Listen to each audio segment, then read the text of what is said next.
Đấy, nói gì nó ăn mà cho nó về đàn nó về mà cho nó về mà ăn nhiều nó lại gà ăn no bụng thì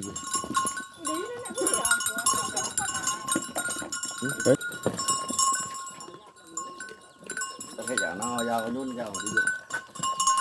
giao phát tiêu ở bên tiêu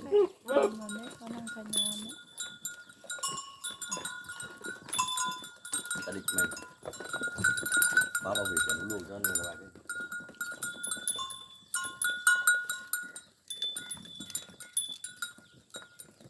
này của nhà nôn ra phải con luộc người ta